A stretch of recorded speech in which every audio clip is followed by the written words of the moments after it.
Hi there, I'm Wendy with Ask the Landlady, and I'm here with all the tips and tricks to help you make money in real estate. And today I had a question from someone who said, my tenants are annoying me to death. What should I do?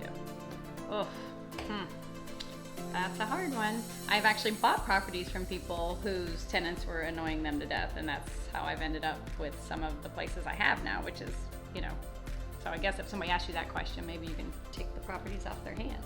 But that being said, I'm assuming the reason that the tenants are annoying them to death is either number one, they're demanding, or number two, they are drama. So one of the D's, demanding or drama. And again, like collecting rent, this is an issue that actually starts the day that you rent the place to them. It actually starts with the inspection process when or maybe when you're doing a showing, although I do mine virtual, so which you can do too, and I can tell you how. Keep following me. But in any case, when you have that honeymoon phase, that's when you set out all your expectations about when you should be contacted.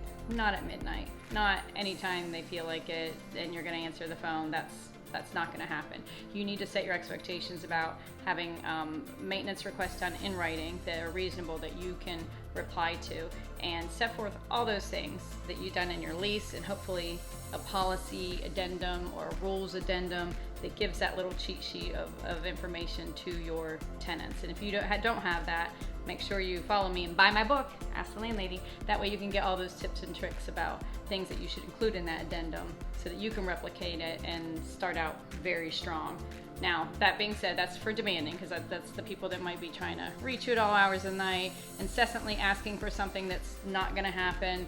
And so those are the types of things you want to weed out and set your expectations strong. Like, I'm not going to entertain this anymore. This is where you're crossing the line. I've even trained my staff, if they're being harassed on the phone, you don't have to put up with that. We'll talk when you have calmed down. Simple as that. Now, drama is usually for another reason. It's usually a roommate issue or a neighbor issue. And again, this is not your job. You are not a trained professional in how to deal with relationships, in social work, and mental health issues, and marriage counseling, and you're also not a police person.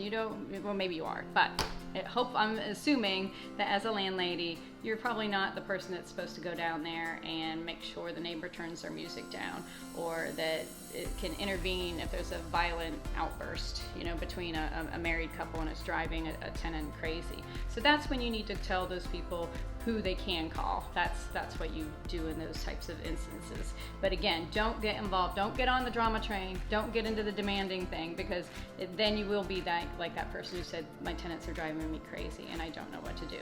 So you gotta rein it all in the beginning, and remember that we are landladies.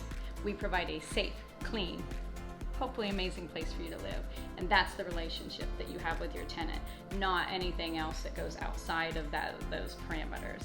So again, subscribe to me so I can keep giving you more information about how to be the best landlady you can be, to own properties and to make some money. So follow me on all my social media, which is Twitter, Facebook, Instagram, and my website. It's all Ask the Landlady. I've kept it very easy. Again, I have a book coming out that I hope you buy, because it can give you all this information as well, and we can keep going. But definitely connect with me. I want to hear your questions so that I can give you great content.